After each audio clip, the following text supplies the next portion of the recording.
The expensive Italian leather boot pressed harder against Bill Crawford's chest, crushing 73 years of dignity into the Montana dirt. Faith's growl cut through the autumn air like a chainsaw through silence. "You've got 48 hours, old man." David Sterling's voice dripped with cold satisfaction as he ground his heel deeper.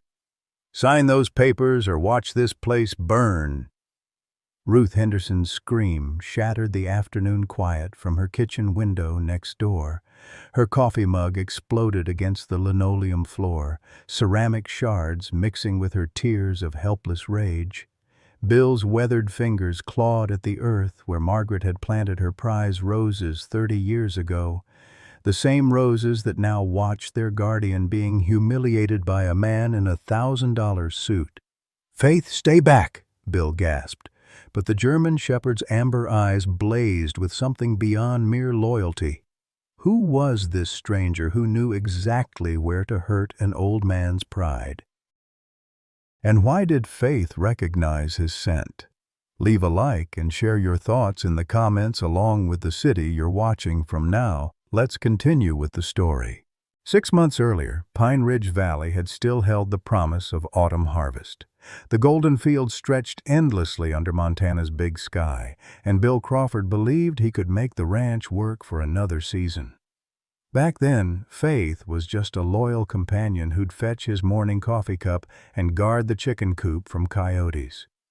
The German shepherd had arrived 3 years ago on a rain-soaked Tuesday, half-starved and limping from a bullet wound in her shoulder. The local animal shelter was about to put her down when Bill saw something in those amber eyes that reminded him of his late wife Margaret's unwavering spirit. "This one's coming home," he'd told the skeptical shelter worker, signing papers with hands still shaking from Margaret's funeral the week before. Faith had healed slowly, both physically and emotionally. She'd positioned herself between Bill and the world, as if sensing his grief was too raw for casual intrusion. When nightmares about Vietnam mixed with dreams of Margaret's final days, Faith would rest her massive head on his chest until the trembling stopped. She understood loss in ways that humans couldn't articulate.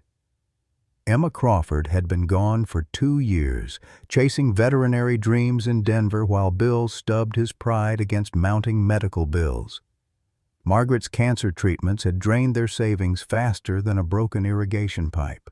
The insurance covered procedures, not hope, and hope had cost them everything they'd built over 40 years of farming. Ruth Henderson lived in the white farmhouse next door, close enough to wave from her kitchen window but respectful of the invisible boundary that grief had built around Bill. She'd loved him quietly for 30 years, watching him choose Margaret, watching him bury her, and now watching him lose everything, piece by piece.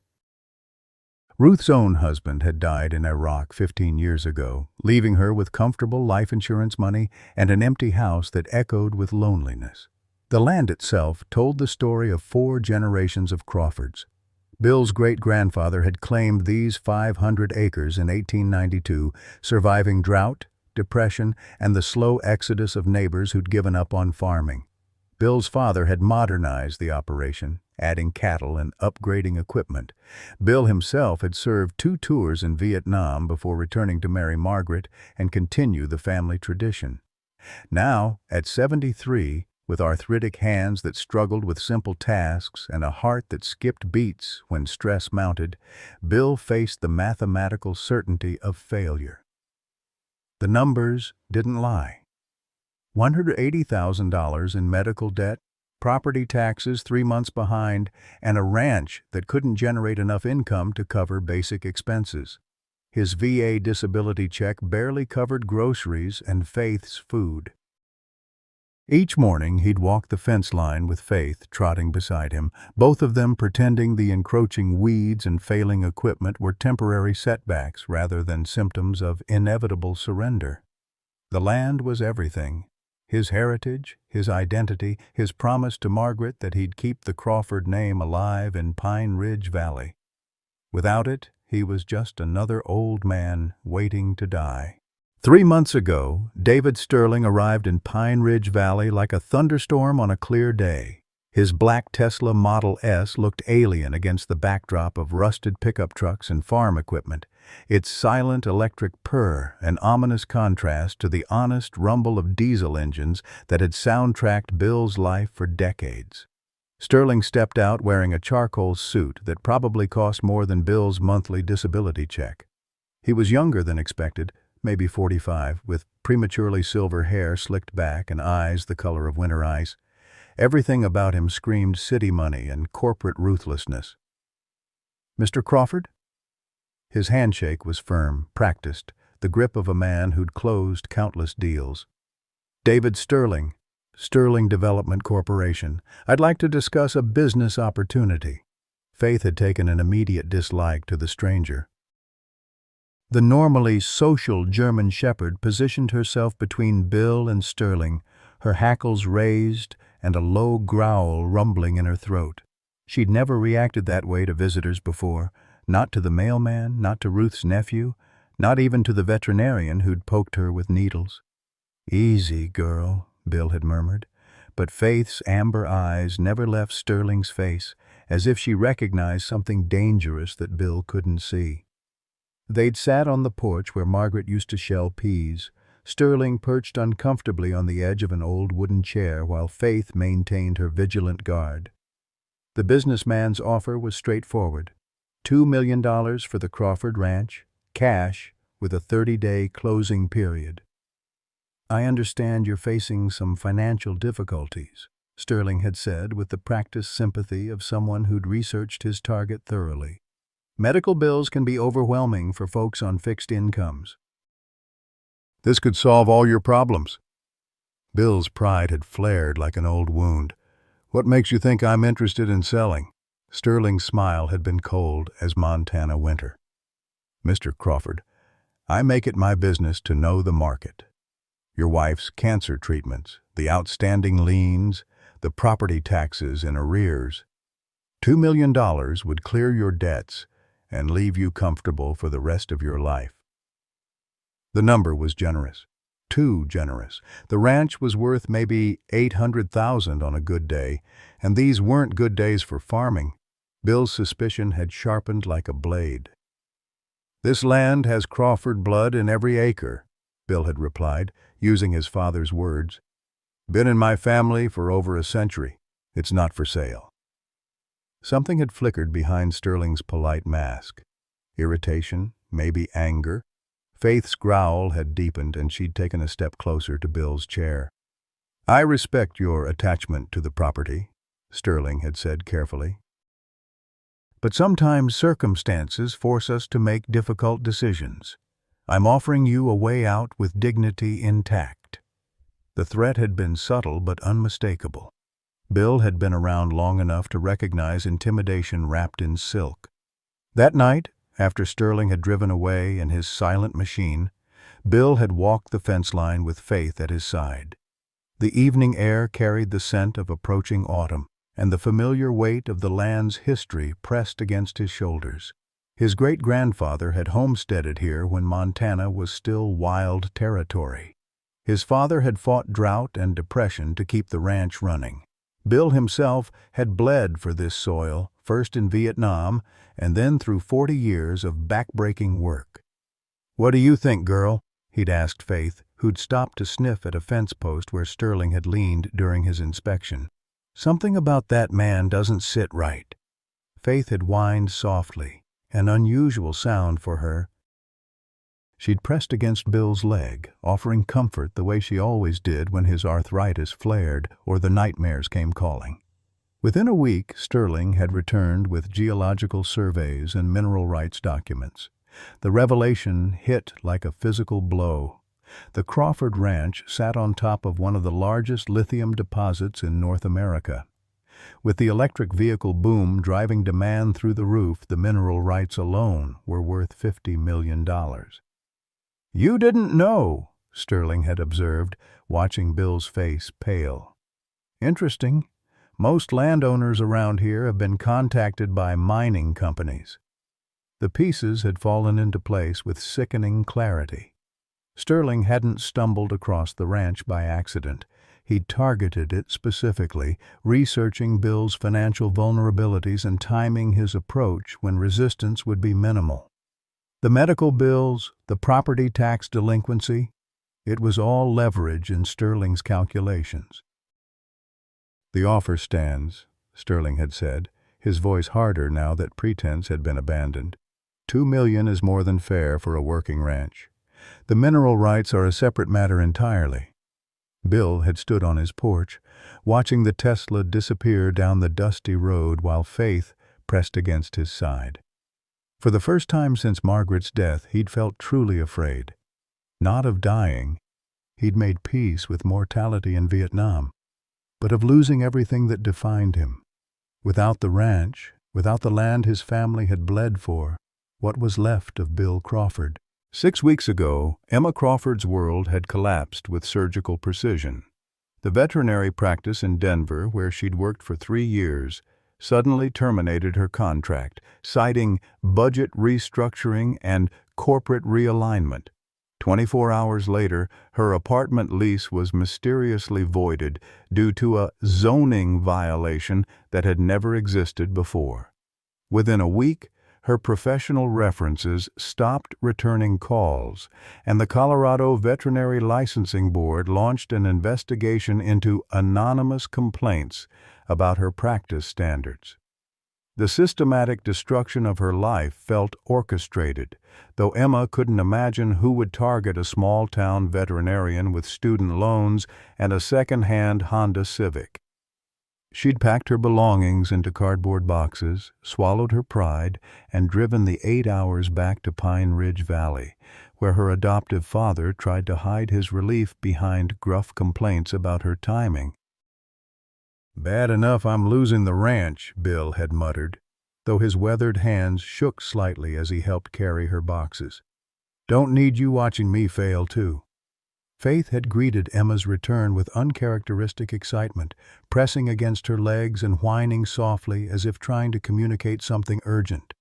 The German shepherd had always been protective of Emma, but this behavior felt different, desperate, almost frantic. Within days of Emma's arrival, Faith began showing alarming symptoms. The robust dog, who'd never missed a meal, suddenly turned away from food. Her thick coat lost its luster, and her amber eyes dulled with an exhaustion that seemed to seep from her bones. Most disturbing were the episodes where Faith would stand motionless for minutes at a time, staring at nothing, her body trembling with some internal struggle. Emma's veterinary training kicked in despite her emotional turmoil. She drew blood samples, checked Faith's vitals, and ran every diagnostic test she could afford with her limited supplies. The results made no sense. Faith's blood work showed elevated white cell counts suggestive of infection, but no pathogen appeared under microscopic examination. Her neurological responses were hyperactive in some areas and completely absent in others. "I need to get her to the university clinic," Emma had told Bill, though they both knew the cost would be prohibitive. Montana State's veterinary hospital charged consultation fees that exceeded Bill's monthly income. That's when the first mysterious envelope arrived. Ruth Henderson had found it tucked inside her morning newspaper, unmarked except for Emma's name written in block letters. Inside was a cashier's check for $5,000 and a business card for Dr. Marcus Webb, a veterinary specialist in Billings who claimed to have experience with Faith's specific condition. "Someone's playing games," Bill had said, staring at the check with deep suspicion. "Nobody gives away $5,000 without expecting something back." But Faith was deteriorating rapidly. She'd lost 15 pounds in 2 weeks and her breathing had become labored. Emma's desperation overrode her caution. Dr. Webb's clinic was immaculate, too modern and well-equipped for a small Montana city. Webb himself was younger than Emma expected, with nervous energy and eyes that avoided direct contact. He examined Faith with clinical efficiency while asking pointed questions about the dog's history. "Unusual case," he'd murmured, studying Faith's blood work with excessive interest. The cellular abnormalities suggest exposure to experimental compounds. Has she been involved in any research programs? Emma had explained Faith's rescue from the shelter, but Webb's questions grew more specific. Had Faith ever displayed unusual intelligence? Did she respond to commands she'd never been taught? Had anyone shown particular interest in acquiring her? The consultation lasted 3 hours and ended with a diagnosis that explained nothing. Idiopathic autoimmune disorder, Webb had declared, prescribing a treatment protocol that would cost thousands of dollars over several months. Without immediate intervention, her condition will likely prove fatal.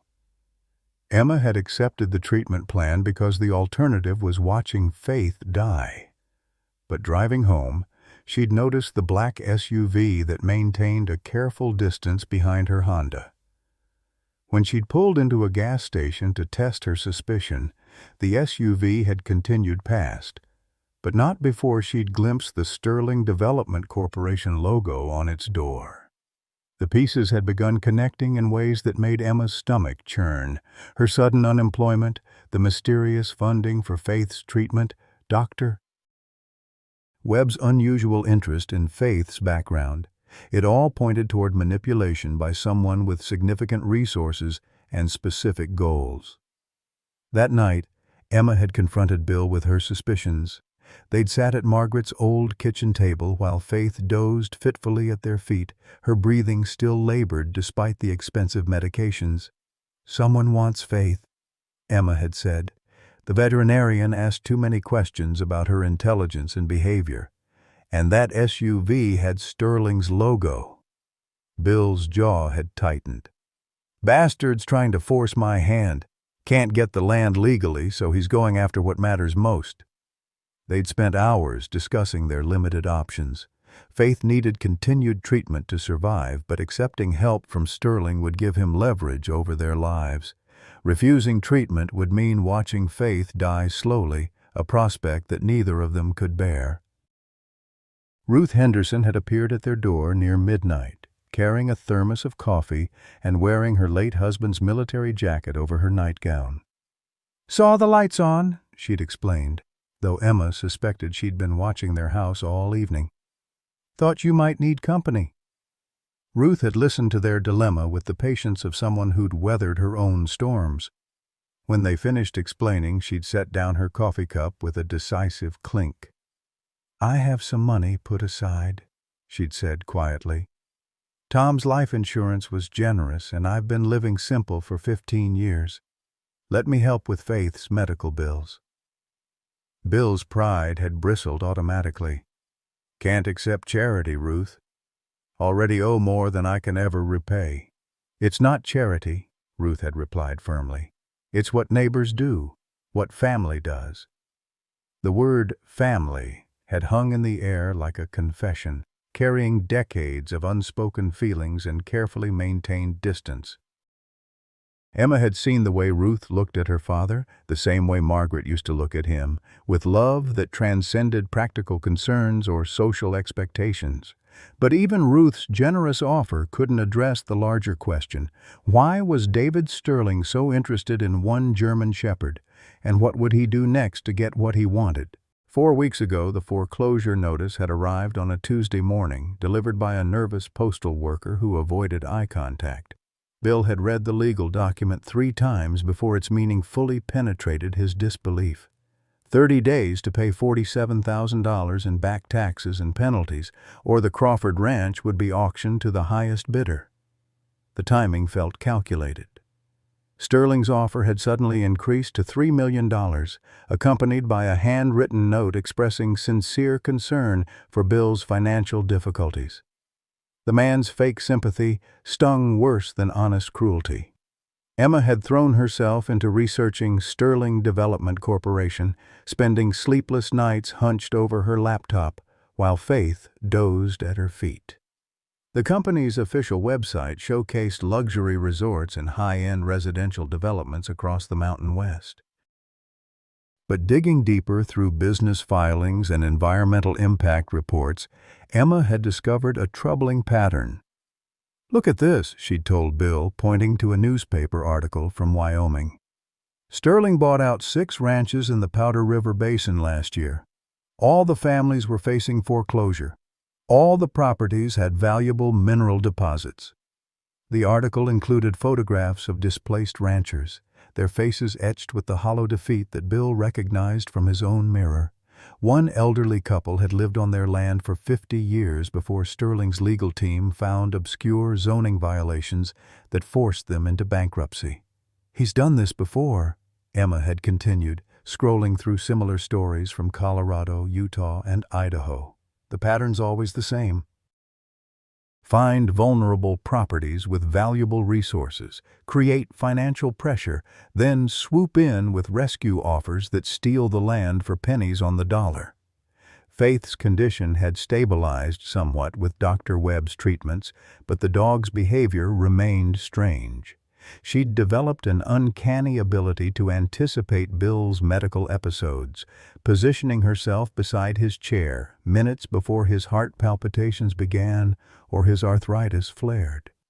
More disturbing, she seemed to understand human conversations with an intelligence that bordered on supernatural. 3 weeks ago, Sterling had made his first overtly threatening move. A fire had started in the Crawford family cemetery, where 4 generations of Bill's ancestors rested beneath weathered headstones. The blaze had consumed the wooden fence and several mature pine trees before the volunteer fire department could respond. The fire chief had ruled it arson, but no suspects were identified. Bill had knelt beside Margaret's grave that evening, brushing soot from her marble headstone while Faith pressed against his side. "I'm sorry, darling," he'd whispered. "I'm failing you, just like I failed Daniel." Daniel Crawford had been Bill and Margaret's only biological child, born when they were young and struggling to establish the ranch. He'd been a bright boy, curious and independent, but troubled by nightmares and behavioral problems that modern medicine would probably diagnose as ADHD. At 16, after a particularly violent argument about his future, Daniel had stormed out of the house and never returned. For 5 years, Bill had searched desperately. He'd hired private investigators, distributed flyers across the western states, and driven thousands of miles following false leads and wishful thinking. Margaret had died believing their son might still come home, though Bill privately suspected Daniel had died young and anonymous, another casualty of the streets. The guilt had eaten at Bill for decades. If he'd been a better father, more understanding of Daniel's struggles, maybe his son would have stayed. Maybe Margaret would have died knowing her child was safe and successful somewhere. Maybe Bill wouldn't be facing his own failure alone. 2 weeks ago, Ruth Henderson had finally confessed the secret she'd carried for 30 years. They'd been sitting on Bill's porch, watching Faith patrol the property perimeter with military precision, when Ruth's careful composure had cracked like old paint. "I loved you before you married Margaret," she'd said quietly, her hands trembling as she spoke. "I loved you while you were married to her. I loved you at her funeral. I love you now. And I'm tired of pretending otherwise." Bill had felt the words hit him like physical blows. Ruth had been Margaret's best friend, present at every holiday, every crisis, every celebration. She'd helped nurse Margaret through her final illness, holding Bill together when grief threatened to destroy him completely. "Ruth, I'm not asking for anything," she'd interrupted. "I know you loved Margaret with everything you had. I watched that love for 40 years and it was beautiful. But she's gone, Bill, and you're killing yourself trying to follow her." The honesty had been devastating and liberating simultaneously. Bill had reached for Ruth's hand, feeling the calluses from decades of farm work that mirrored his own. "I don't know how to be anything but Margaret's husband," he'd admitted. "Don't know who I am without her in this land." "You're Bill Crawford," Ruth had replied firmly. "You're the man who came back from Vietnam when half your unit didn't. You're the father who searched for his lost son until it nearly broke you. You're the husband who loved his wife so completely that 30 years later, I still envy what you had. That's who you are, with or without this ranch. 1 week ago, Sterling had played his MasterCard. A team of environmental inspectors had arrived unannounced, claiming anonymous reports of groundwater contamination and illegal pesticide use. They'd spent 2 days taking soil samples and photographing everything, while Sterling observed from his Tesla with undisguised satisfaction. Emma had recognized the lead inspector from her research, the same man who'd found violations at Sterling's previous targets. The inspection results would be filed within days, triggering automatic penalties and legal holds that would make the foreclosure proceedings unstoppable. "He's covering all the angles," Emma had told Bill that night. "Even if we somehow raise the money for back taxes, the environmental violations will tie up the property in court for years. Sterling probably has lawyers ready to file eminent domain claims based on public health concerns." Faith had been restless all week, pacing the house at night and whining at sounds only she could hear. Her amber eyes held an intelligence that unnerved Emma, as if the dog understood the approaching crisis better than the humans involved. The breaking point had come yesterday morning. Bill had awakened to find Faith standing over him, her body tense with alertness. Outside, 3 black SUVs were parked in his driveway, and armed men in tactical gear were positioning themselves around the house. Sterling had emerged from the lead vehicle wearing a different suit, but the same cold smile. He'd approached the porch like a conquering general, flanked by lawyers carrying briefcases full of legal documents. "Mr. Crawford," Sterling had called out, "we need to discuss your options. The environmental violations are quite serious. Federal prosecutors are considering criminal charges." Bill had dressed slowly, his arthritic fingers struggling with buttons while Faith maintained her vigil by the door. He'd strapped on his father's old service revolver, not to threaten Sterling, but because a man facing his final battle deserved the dignity of being armed. The confrontation on the porch had been brief and humiliating. Sterling's lawyers had presented evidence of contamination, tax liens, and zoning violations thick enough to choke a horse. The criminal charges would mean prison time for a 73-year-old man who'd never broken a law in his life. "However," Sterling had continued, his voice dripping with false magnanimity, "I'm prepared to make this all disappear.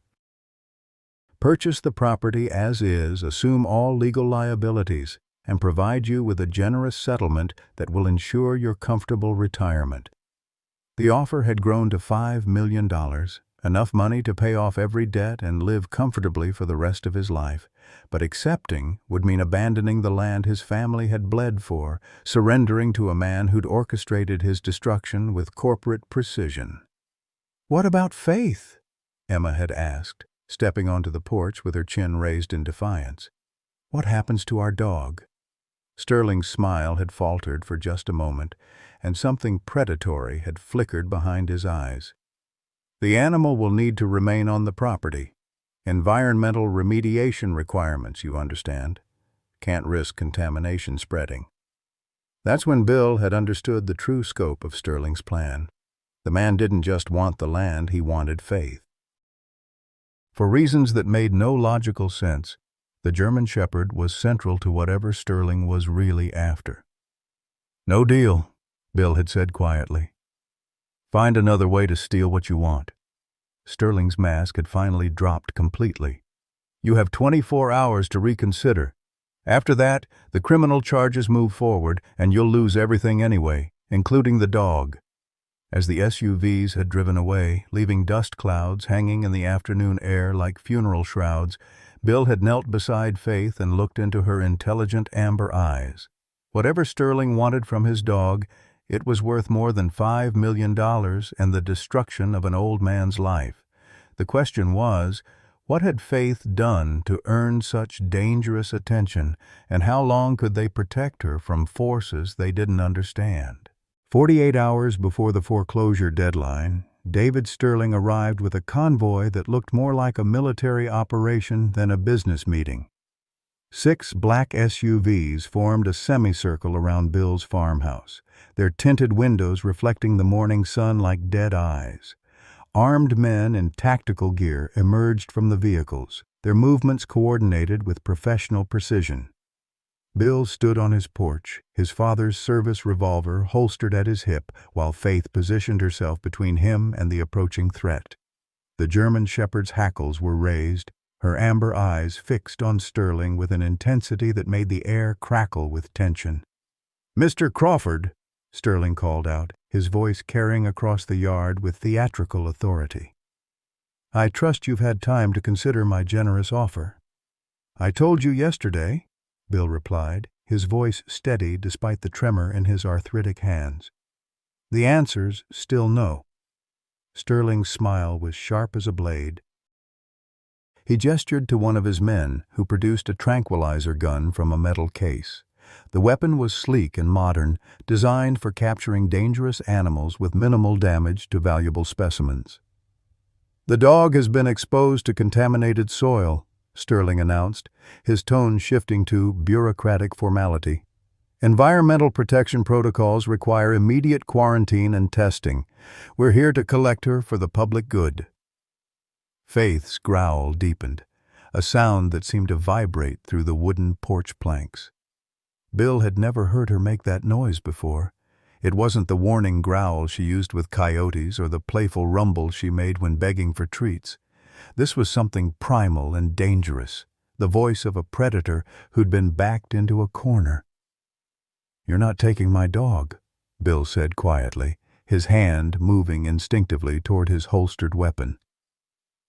"I'm afraid you don't have a choice," Sterling replied. He nodded to his team, and 3 men began advancing toward the porch with coordinated precision. That's when Faith exploded into action. The German shepherd launched herself from the porch with the speed and fury of a guided missile. Her 70-pound frame collided with the nearest gunman, sending him sprawling into the dirt while his tranquilizer gun skittered across the gravel driveway. Faith's jaws clamped down on his protective vest, and she began shaking him like a rag doll. "Take the shot!" Sterling shouted, but Faith was moving too fast, using the fallen man as a shield while she maneuvered for her next attack. Emma burst through the front door, her veterinary bag in one hand and her phone in the other.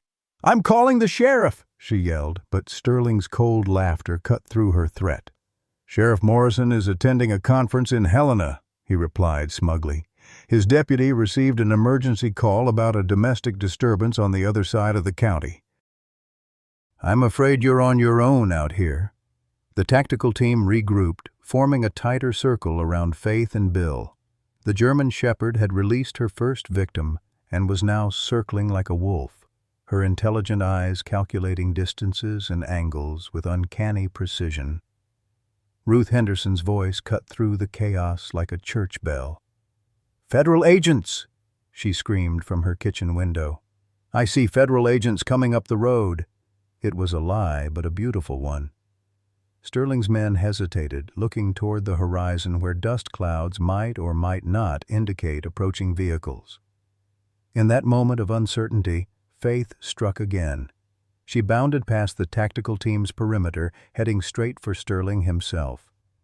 The corporate executive stumbled backward, his polished confidence evaporating as 70 pounds of furious German shepherd closed the distance between them.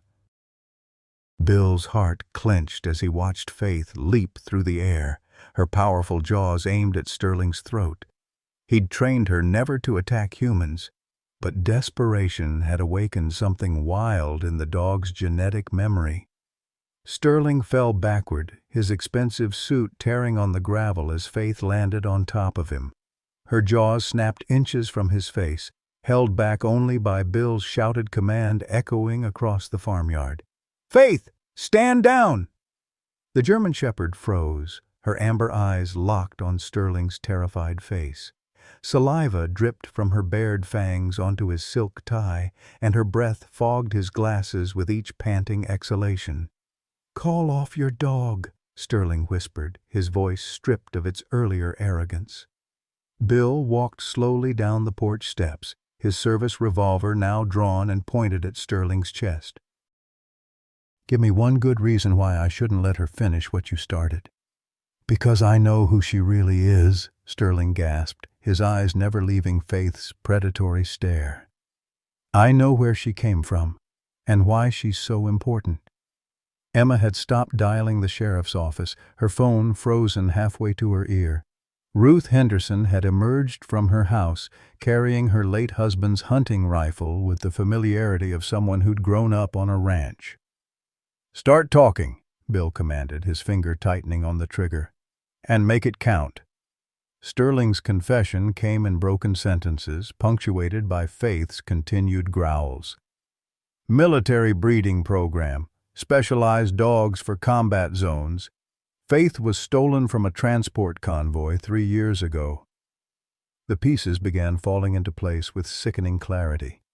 Faith's unusual intelligence, her ability to anticipate medical emergencies, her instant mastery of complex tasks.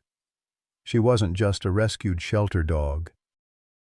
She was the product of years of selective breeding and training, worth millions to the right buyer. "The program was shut down after congressional hearings," Sterling continued, sweat beading on his forehead despite the cool morning air. "Animal rights violations, cost overruns, ethical concerns, but a few dogs were never recovered. Faith was one of them."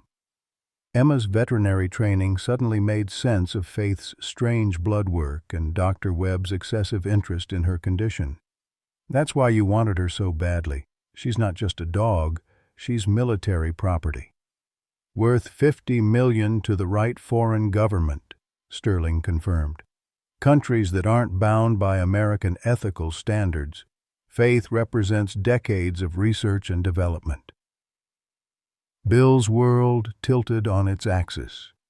The dog who'd comforted him through grief, who'd protected his family and shared his loneliness, was a living weapon designed for purposes he couldn't imagine. "But there's more," Sterling whispered, his eyes darting between Bill's gun and Faith's fangs. "The breeding program wasn't just about intelligence and loyalty. It was about creating bonds with specific handlers. Faith wasn't stolen randomly. She was taken because she'd already bonded with her target." "What target?" Bill demanded. Sterling's answer hit like a physical blow. "Daniel Crawford, your son. He was one of the program's handlers before he disappeared." The revelation shattered everything Bill thought he knew about his lost son. Daniel hadn't just run away from home. He'd been recruited into a classified military program, working with dogs like Faith in operations that required congressional investigation to shut down. "Daniel's alive?" Bill's voice cracked with 30 years of suppressed hope. "Was alive," Sterling corrected. 3 years ago, when Faith was stolen, the handler and the dog disappeared together from a transport convoy in Colorado. We assumed they were both dead until I traced Faith to your animal shelter." Faith had stopped growling, her head tilted in a way that suggested she understood the conversation. Her amber eyes moved between Bill and Sterling as if waiting for some crucial piece of information to be revealed. "Your son knew the program was being shut down," Sterling continued. "He knew Faith would be euthanized along with the other military assets, so he took her and ran, probably planning to disappear forever." "Then how did she end up in a Montana shelter?" Emma demanded. Sterling's smile returned, cold and calculating. "Because Daniel Crawford didn't disappear, Ms. Crawford. He changed his name, built a new identity, and spent 3 years planning his revenge against the father who'd never looked for him hard enough." The final piece of the puzzle clicked into place with the sound of approaching vehicles. Real vehicles this time, not Ruth's fabricated distraction. Bill looked toward the road and saw a familiar black Tesla leading a convoy of government SUVs. "Daniel's been watching you for years," Sterling whispered. "Planning your destruction piece by piece. The medical bills that bankrupted you, the environmental violations, the foreclosure proceedings. It was all orchestrated by someone who knew exactly how to hurt you most." Bill's gun hand began shaking as the Tesla pulled into his driveway. The driver's door opened, and David Sterling stepped out, the same man who lay beneath Faith's protective stance, but somehow different. Younger, more familiar. Emma gasped as recognition dawned. "It's not possible." The David Sterling beneath Faith was an imposter, a hired actor playing a role in an elaborate deception. The real Sterling, the real Daniel Crawford, walked toward them with the confident stride of a son coming home to claim his birthright. Faith barked once, sharp and joyful, then abandoned her captive to bound toward the approaching figure. 30 years of separation ended as Daniel Crawford knelt in the Montana dust, wrapping his arms around the dog who'd led him back to the father he'd never stopped loving, despite everything he'd done to destroy him. 24 hours before the final foreclosure deadline, Bill Crawford faced the most devastating betrayal of his 73 years. His son Daniel stood in the Montana dust, no longer the teenage boy who'd stormed out 30 years ago, but a man hardened by decades of resentment and carefully orchestrated revenge. "Hello, Dad," Daniel said quietly, his voice carrying the weight of 3 decades' worth of unspoken accusations. Faith pressed against his legs, tail wagging with joy that seemed obscene given the circumstances. Bill's service revolver trembled in his arthritic hands. The son he'd searched for desperately, the child whose disappearance had haunted every day since 1994, stood before him as the architect of his destruction. "Why?" was all Bill could manage, the single word carrying a lifetime of grief. Daniel's laugh was bitter as winter wind. "Why? You want to know why?" He gestured toward the farmhouse where Bill had raised him. "You want to know why I spent 3 years planning to take everything you love?" Emma stepped between them, her face pale with shock. "Daniel, I'm Emma. I'm your daughter." "I know exactly who you are," Daniel replied, his eyes never leaving Bill's face. "The replacement child, the one who got the love and support I never received." The accusation hit Bill like a physical blow. "That's not true. We searched for you, son. 5 years. I looked everywhere." 5 years? Daniel's voice rose with fury that had been building for decades. "I was in Phoenix, 300 miles away, living on the streets, getting arrested twice for vagrancy. My juvenile records had my real name, my birth date, my address. But you never found me because you never looked hard enough." Ruth Henderson had approached cautiously, her husband's hunting rifle still clutched in weathered hands. She'd known Daniel as a troubled teenager, remembered the fights and the final explosive argument that had sent him running. "Your father nearly killed himself looking for you," she said quietly. "He hired private investigators, drove thousands of miles following false leads. He never stopped hoping you'd come home." Daniel's composure cracked slightly. "Hope? Hope doesn't put food in a 16-year-old's stomach. Hope doesn't keep you warm when you're sleeping under bridges. Hope doesn't protect you from predators who target runaway kids." Bill's gun hand dropped to his side. The weight of his failure as a father pressed down on him like a physical force. He'd been so focused on the ranch, on maintaining the family legacy, that he'd missed the signs of his son's desperation. "I was 19 when the military recruiters found me," Daniel continued, his voice steadying as he recounted his story. "Living in a homeless shelter, no education, no prospects. They offered structure, purpose, 3 meals a day. It seemed like salvation." The military had indeed saved Daniel Crawford, but not in ways a father could celebrate. He'd been recruited into classified programs that pushed the boundaries of ethical conduct.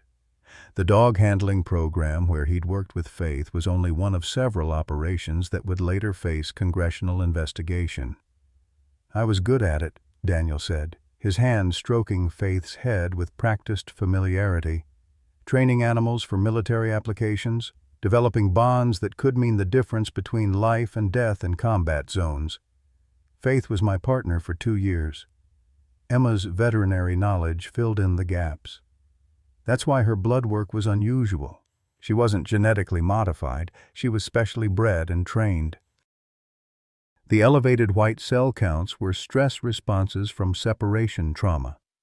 When Congress started asking questions about the program, I knew what would happen, Daniel continued. The dogs would be euthanized as classified assets. Faith had saved my life 12 times in Afghanistan. I couldn't let them kill her for political convenience. The theft of Faith from the military transport convoy hadn't been random. It had been a desperate rescue mission by a handler who valued loyalty over law. Daniel had taken Faith and disappeared into the American underground, using skills learned in special operations to create a new identity. David Sterling was my cover, he explained. Built from scratch over 3 years. Corporate executive, real estate developer, successful businessman. Everything my father wanted his son to become. Bill's heart clenched with recognition. The successful son he'd dreamed of had actually existed, twisted into an instrument of revenge. I made Sterling wealthy by targeting vulnerable properties, Daniel continued. Old ranchers facing foreclosure, families destroyed by medical debt, communities that couldn't fight back against corporate lawyers. I became everything I hated about the system that had failed us. The systematic destruction of Bill's life had been planned with military precision. Daniel had researched every aspect of his father's finances, identifying vulnerabilities and creating cascading crises that would force surrender. The medical bills for Mom's cancer treatment were legitimate, Daniel said, his voice softening slightly at mention of Margaret. But the tax penalties, the environmental violations, the foreclosure timeline, I orchestrated all of it. Emma's face flushed with anger. What about me? You destroyed my career, my life in Denver. I did nothing to hurt you. Daniel's expression flickered with something that might have been guilt. You were collateral damage. I needed a veterinarian close to Faith, someone I could trust to monitor her condition without asking too many questions. So you ruined an innocent woman's life for convenience? Ruth's voice carried the moral authority of someone who'd weathered decades of hardship without becoming bitter. Innocent? Daniel laughed harshly. She got the childhood that should have been mine. The father who attended school events, who helped with homework, who gave a damn about her future. How is that innocent? Bill finally found his voice again. Son, I know I failed you. I know I was too focused on the ranch, too proud to show the kind of love you needed. But Emma didn't choose any of that. She lost her parents in a car accident when she was 8 years old. We took her in because we had room in our hearts for another child, not to replace you. The revelation struck Daniel like a physical blow. Emma wasn't the golden child who'd stolen his birthright. She was another orphan who'd needed rescue, just like he had. You never stopped being my son, Bill continued, his voice breaking with emotion.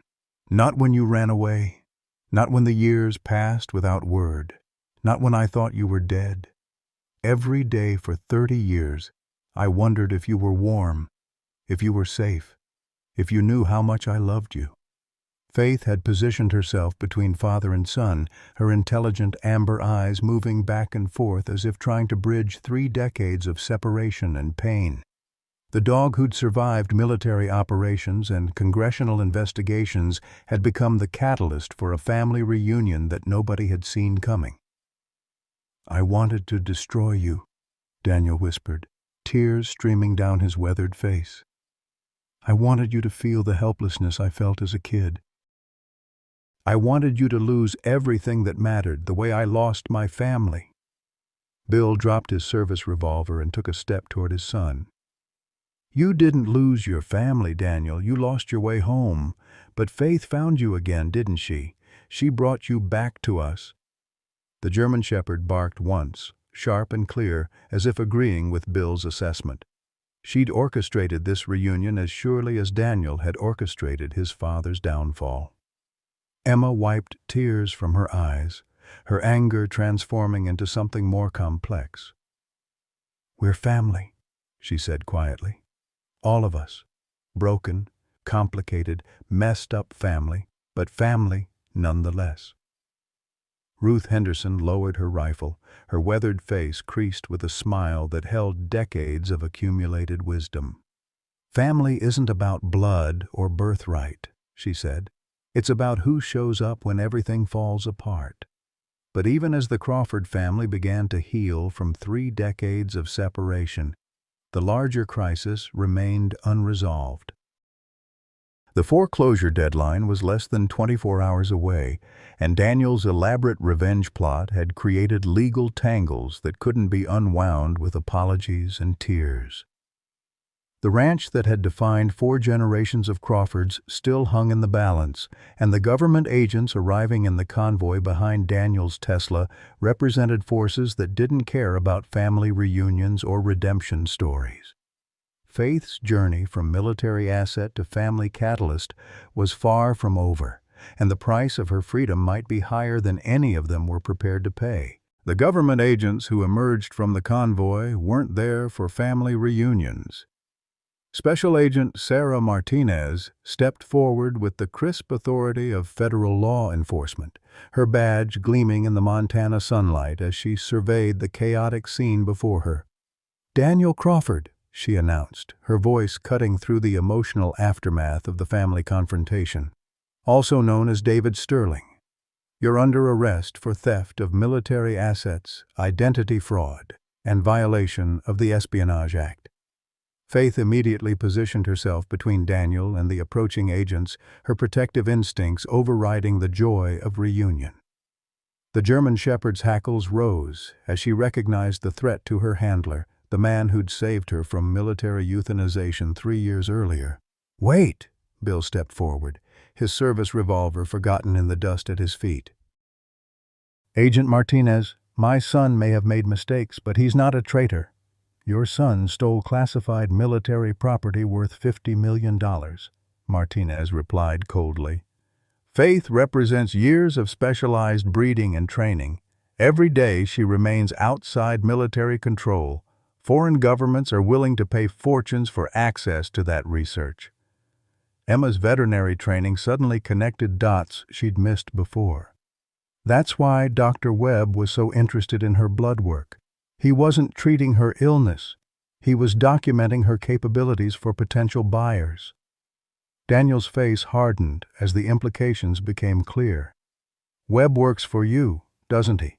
The whole treatment protocol was a way to study Faith while keeping her healthy enough to be valuable.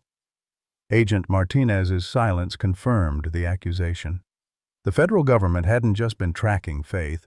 They'd been using her illness as leverage to keep Daniel close while they prepared their trap. "The charges against your father were leverage," she admitted. "We knew you wouldn't let him lose the ranch. Sooner or later you'd have to reveal yourself to save him." Ruth Henderson stepped forward, her weathered face creased with indignation. "You used an old man's grief as bait, used his dying ranch to catch his son." "We used available assets to recover stolen property," Martinez corrected. "Faith belongs to the United States military. Her training, her genetic profile, her behavioral conditioning, all of it represents classified research that could compromise national security in the wrong hands." Bill looked at Faith, really seeing her for the first time. The dog who'd comforted him through grief, who'd anticipated his medical episodes, who'd protected his family with uncanny intelligence. She wasn't just a pet. She was a living weapon, designed and trained for purposes that civilian minds couldn't fully comprehend. "What happens to her?" Bill asked quietly. "Standard protocol for recovered military assets," Martinez replied. "Debriefing, assessment, and either redeployment or termination depending on her current capabilities." The clinical language couldn't disguise the death sentence.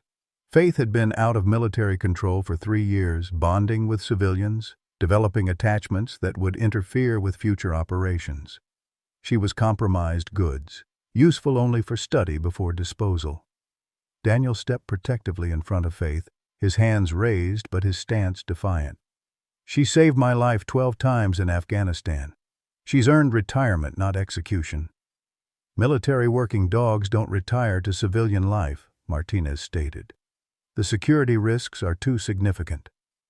That's when Emma discovered the final twist in Daniel's elaborate revenge plot.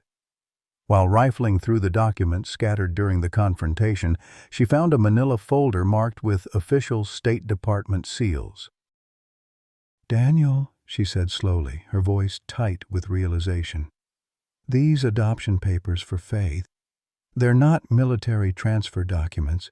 They're international sale agreements." The truth hit like a physical blow. Daniel hadn't stolen Faith to save her from euthanization. He'd stolen her to sell to foreign buyers.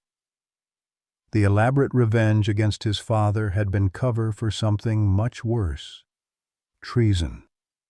50 million from a Chinese military contractor, Emma read from the documents. Delivery scheduled for tomorrow, the same day as Dad's foreclosure deadline. Bill felt his world collapse for the second time in 30 years. The son he'd searched for, the child he'd mourned and loved and hoped for, wasn't just angry and wounded. He was a traitor preparing to sell American military secrets to the highest bidder. "It wasn't supposed to happen like this," Daniel said desperately, his carefully constructed facade finally cracking completely. "The buyer was supposed to take Faith and disappear.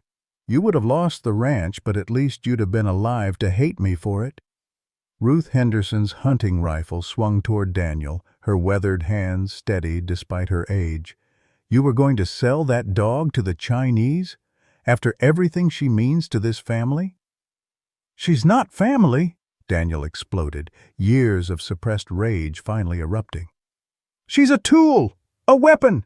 Everything she is, everything she feels, it's all programming designed to make her useful to handlers like me." Faith whined softly, as if understanding the rejection from the man she'd served loyally.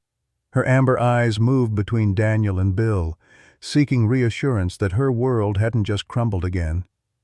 "That's not true," Bill said quietly, kneeling beside Faith and stroking her thick coat. "I don't care what they bred her for or trained her to do. For 3 years she's been my friend, my companion, my family." "That's not programming, that's love." Agent Martinez had been monitoring the conversation through a concealed wire, and her backup team was already moving to secure the area. Daniel's confession to espionage had given them everything they needed for a conviction that would put him in federal prison for the rest of his life. "Daniel Crawford," she announced formally, "you're under arrest for conspiracy to commit espionage, attempted sale of classified materials to foreign agents, and violation of the Arms Export Control Act." As federal agents moved to handcuff his son, Bill felt something break inside his chest that had nothing to do with his heart condition. The reunion he'd dreamed about for 30 years was ending with his boy being dragged away in chains. "Wait!" he called out, his voice carrying the authority of a man who'd served his country in Vietnam. "Agent Martinez, what if there was another way? Mr. Crawford, your son has committed federal crimes. There's no negotiation possible." "What if Faith chose to return to military service voluntarily?" Bill pressed. "What if Daniel cooperated fully with your investigation, provided intelligence about the foreign buyers, helped you roll up their entire network?" Emma caught on to her father's desperate gambit. "Faith's been out of military environment for 3 years. She'd need retraining, reintegration. That takes time and specialized handlers." "Handlers like Daniel," Ruth added, understanding the plan. "Who better to help transition her back to military service than the person she trusts most?" Agent Martinez considered the proposal with the calculating expression of someone weighing operational benefits against legal precedent. Daniel's cooperation could indeed lead to a significant counterintelligence victory, disrupting foreign efforts to acquire American military secrets. Reduced charges in exchange for full cooperation. she said finally. Prison time, but not life imprisonment.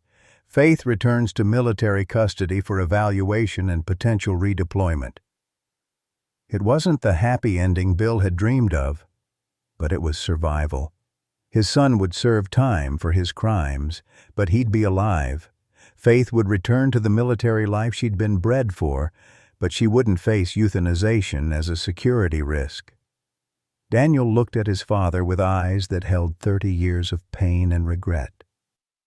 "Why are you trying to save me, after everything I've done to you?" Bill's answer came from the depths of a father's love that had never wavered, despite everything. "Because you're my son. Because family doesn't give up on family, even when family gives up on itself." Faith barked once, sharp and clear, as if approving of the arrangement. She moved between Bill and Daniel, her body language suggesting she understood her role as bridge between father and son, between military duty and civilian love. The Crawford Ranch still faced foreclosure in less than 18 hours, but the immediate crisis had shifted from family destruction to family preservation.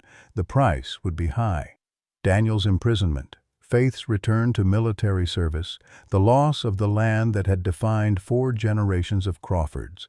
But as federal agents prepared to transport Daniel to holding facilities and Faith to military kennels, something unexpected happened. Agent Martinez received a phone call that changed everything one final time. The expression on her face as she listened suggested that Daniel's story of revenge and espionage had one more twist waiting, a revelation that would force everyone to reconsider everything they thought they knew about Faith, Daniel, and the true purpose behind 3 years of elaborate deception. Agent Martinez's phone call lasted 3 minutes and 27 seconds. But those minutes rewrote everything Bill Crawford thought he understood about his son's 3-year deception. When she ended the call, her expression had shifted from law enforcement certainty to something approaching bewilderment. "Mr. Crawford," she said slowly, looking between Bill and Daniel with new uncertainty, "we need to discuss some developments that weren't in your son's file." Daniel's face had gone pale during the phone conversation, suggesting he knew what revelation was coming. Faith pressed closer to his legs, her protective instincts responding to his obvious distress.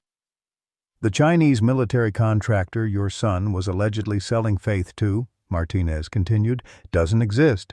The bank accounts, the wire transfers, the communication records, it's all fabricated." Extremely sophisticated fabrication, but false nonetheless. Emma stepped forward, her veterinary training making her the first to grasp the implications. "He wasn't really planning to sell Faith. The espionage charges are based on evidence that our cybercrimes unit just determined was manufactured," Martinez confirmed. "Your son spent 3 years creating an elaborate fiction designed to convince us he was a traitor."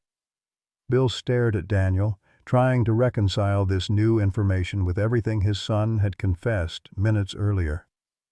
"Why would you want the government to think you were selling military secrets?"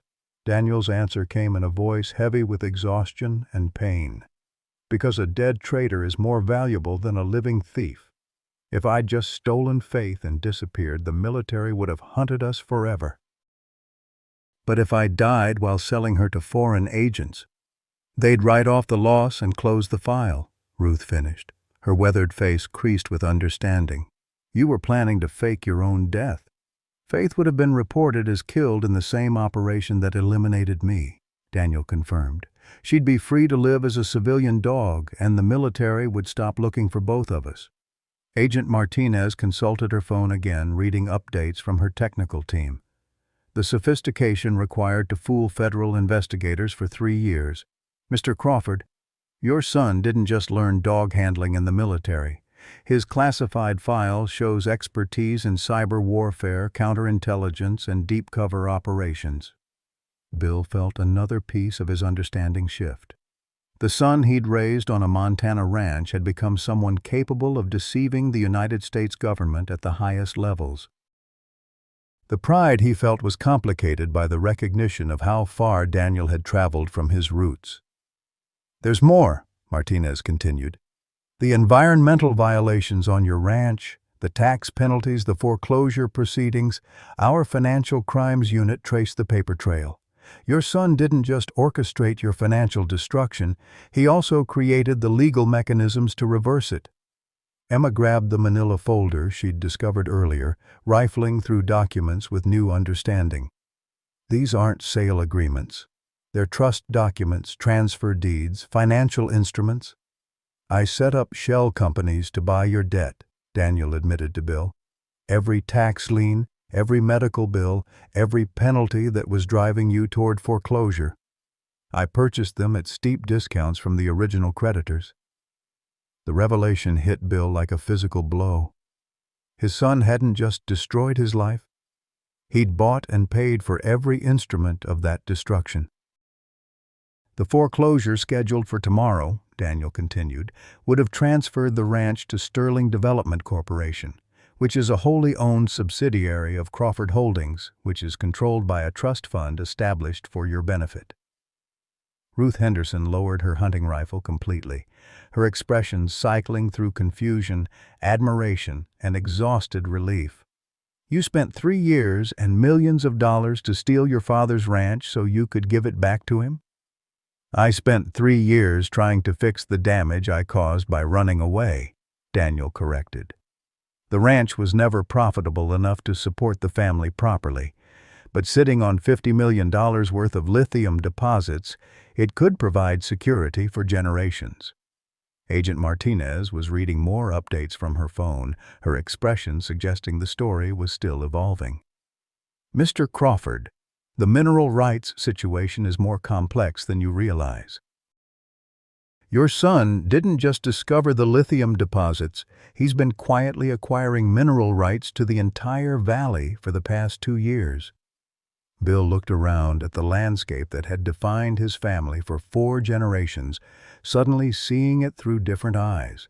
The struggling ranch that had barely supported one family was actually the key to a mining operation that could transform the entire region. "I couldn't approach you directly," Daniel said, his voice carrying 30 years of accumulated guilt. "You had every right to hate me for abandoning the family. But I could use Sterling Development Corporation to position you for the kind of financial success that would honor everything you and Mom built here." Emma was still processing the documents, her veterinary training helping her parse complex legal language. "The trust fund? It's worth $12 million already. Even without mining the lithium, Dad would be financially secure for life." Faith barked once, as if offering commentary on the family's financial situation. The sound broke some of the tension that had been building since Agent Martinez's phone call began reshaping everyone's understanding of the situation. "What about Faith?" Bill asked, the most important question in his mind. "If you weren't really planning to sell her, what was the end game?"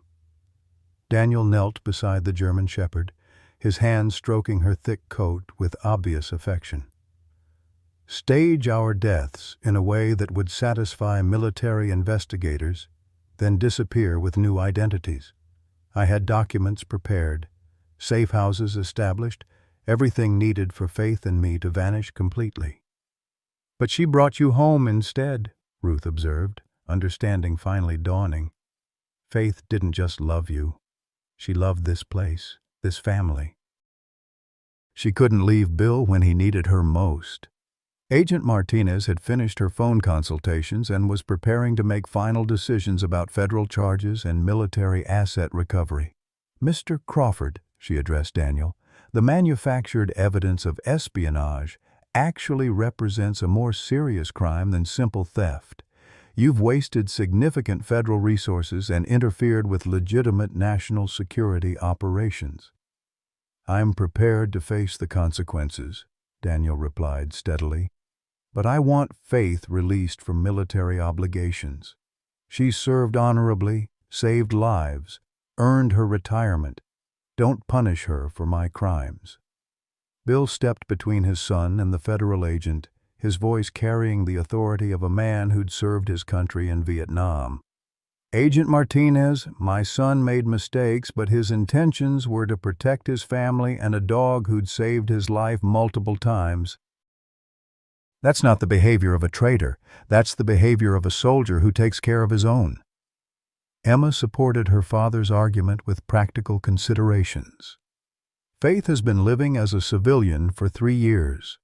Her military conditioning has been overlaid with family bonding that would interfere with future operations.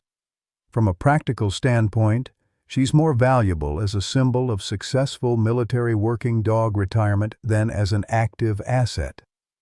The negotiation that followed lasted 2 hours, with federal agents consulting superiors while the Crawford family waited in the Montana afternoon sun.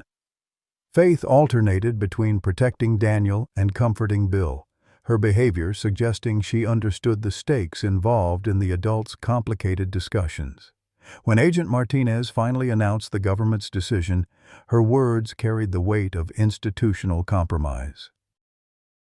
Reduced charges for Daniel Crawford in exchange for full cooperation and financial restitution for investigative resources wasted. Faith will be officially retired from military service and released to civilian custody. The terms weren't perfect. Daniel would still face federal prosecution and likely prison time, but they represented survival for both him and Faith. More importantly, they preserved the Crawford family unit that had been scattered by 30 years of pain and misunderstanding.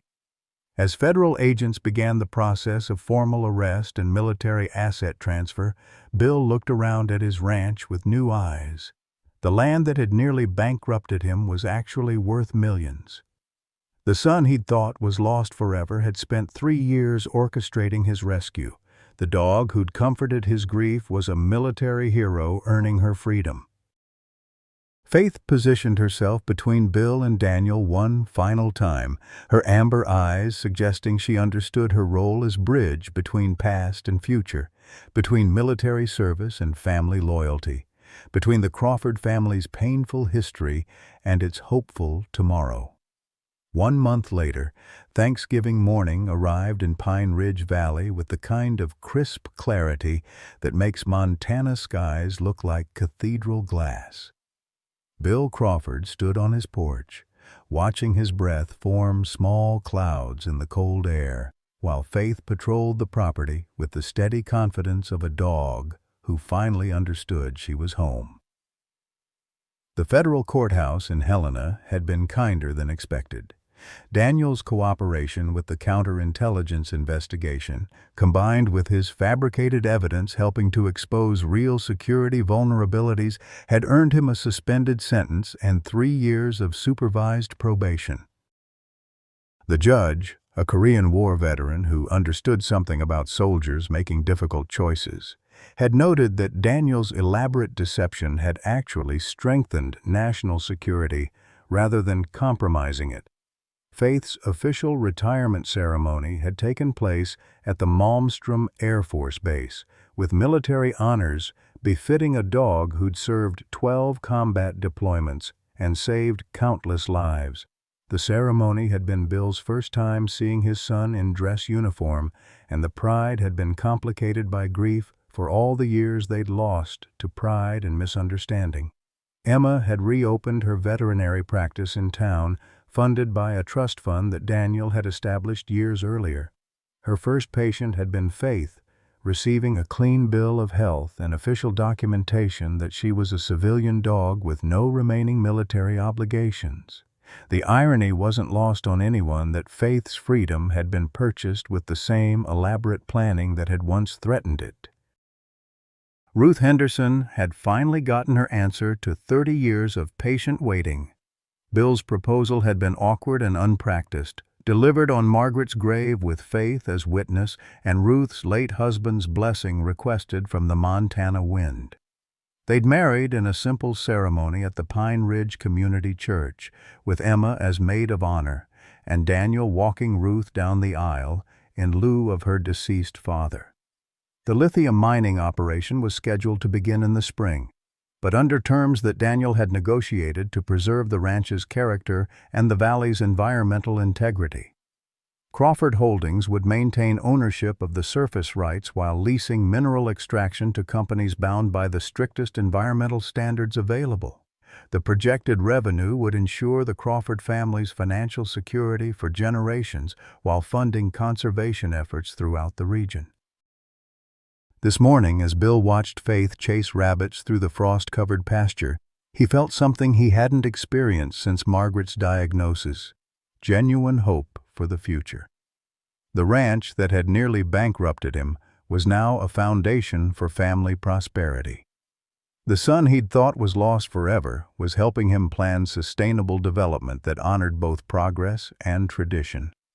The dog, who'd comforted his grief, had become the catalyst for healing that extended far beyond one family's pain. Daniel emerged from the guest house he'd built with his own hands, carrying firewood for the massive feast Ruth had been preparing since dawn. His relationship with Bill remained careful, marked by the formal politeness of men learning to trust each other again after decades of separation. But they were building something new on the foundation of shared grief and mutual forgiveness. "Morning, Dad," Daniel said, the words still feeling strange in his mouth after 30 years of absence. "Morning, son," Bill replied, the response equally unfamiliar but growing more natural with practice.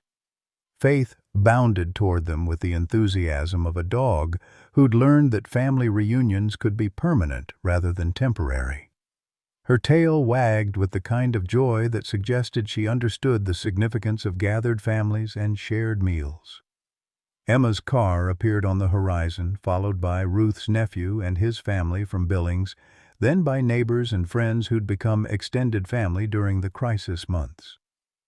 The dining room table that had hosted so many lonely meals for Bill was about to accommodate 12 people, 3 generations united by loss and bound together by the determination to build something better from broken pieces.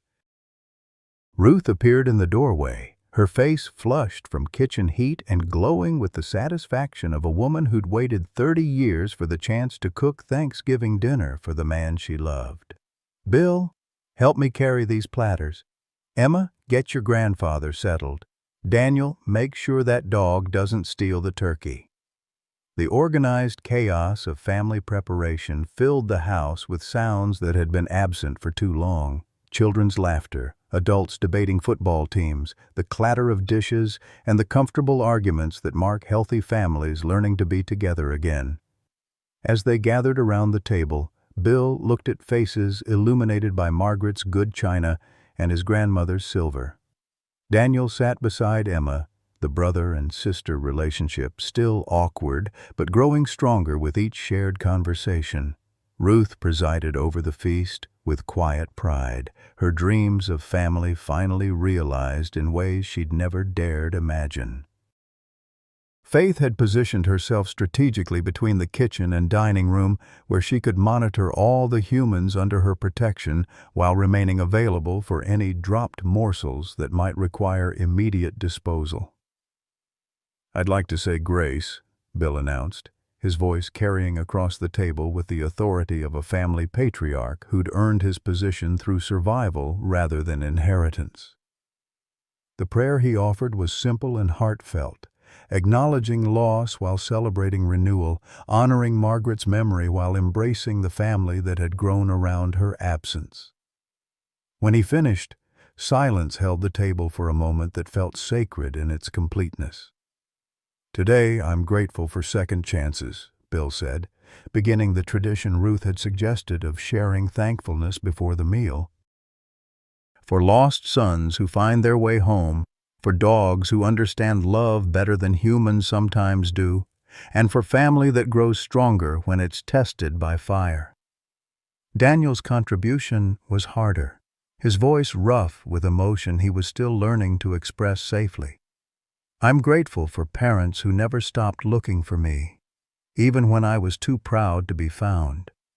For Faith, who taught me that loyalty isn't weakness, for the chance to build something better on the foundation of mistakes. Emma spoke of professional fulfillment and family belonging, of discovering that home isn't a place, but a collection of people who choose to love each other despite imperfections. Ruth expressed gratitude for patience rewarded and love finally acknowledged, for the chance to build a marriage on the foundation of lifelong friendship. The meal that followed was marked by the comfortable chaos of family learning to be together again. Stories were shared, plans were made, old grievances were acknowledged and then set aside in favor of building something new. Faith moved between family members like a furry diplomat, offering comfort where needed, and accepting tribute from plates that held more food than any gathering had seen in the Crawford house for years. As afternoon shadows lengthened across the Montana Valley, Bill found himself on the porch again, this time with Faith at his side and the sounds of family cleanup echoing from inside the house.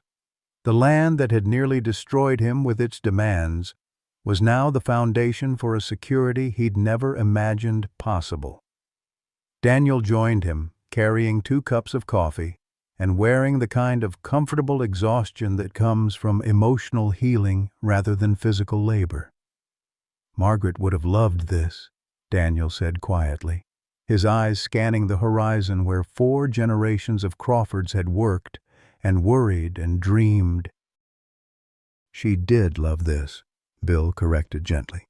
"Every day we're building on what she started. Every choice we make to be family despite the pain, every decision to trust instead of fear, that's her legacy continuing." Faith barked once, as if agreeing with the assessment, then settled at their feet with the contentment of a dog who'd finally found her permanent pack. The sun was setting over Pine Ridge Valley with the kind of magnificent display that makes Montana famous, painting the sky in shades that no artist could adequately capture. Bill Crawford, at 73 years old, surrounded by family he'd thought he'd lost forever, felt the deep satisfaction that comes from surviving crisis and emerging stronger than before. Tomorrow would bring new challenges, new opportunities, new chances to build on the foundation they'd created through forgiveness and faith. But tonight, with Faith at his feet and his family safe under Margaret's roof, Bill Crawford knew the meaning of gratitude in ways that prosperity alone could never teach. Message for American seniors, 200 words. Sometimes our greatest heartbreak becomes the doorway to our deepest happiness. Bill Crawford thought he'd lost everything, his wife to cancer, his son to anger, his ranch to debt. At 73, facing foreclosure and crushing loneliness, he had only his loyal German Shepherd Faith and fading memories of better days. But life has a way of surprising us when we least expect it. The son who'd been missing for 30 years wasn't gone. He was working behind the scenes to save the family he'd never stopped loving. The ranch that seemed worthless sat on mineral deposits worth millions. The dog who comforted grief became the bridge to healing. Bill discovered that family isn't defined by blood or proximity, but by who shows up when everything falls apart. His neighbor Ruth had loved him quietly for decades, waiting for the right moment to offer her heart. Sometimes we have to lose everything to realize what we truly have. At any age, it's never too late for second chances, for love to bloom again, for broken families to heal. The greatest chapters of our lives might still be waiting to be written. Discussion questions. Have you ever experienced a loss that later led to an unexpected blessing? What's the most important lesson you've learned about the true meaning of family? Please share your thoughts in the comments. Your story might inspire someone who needs hope today.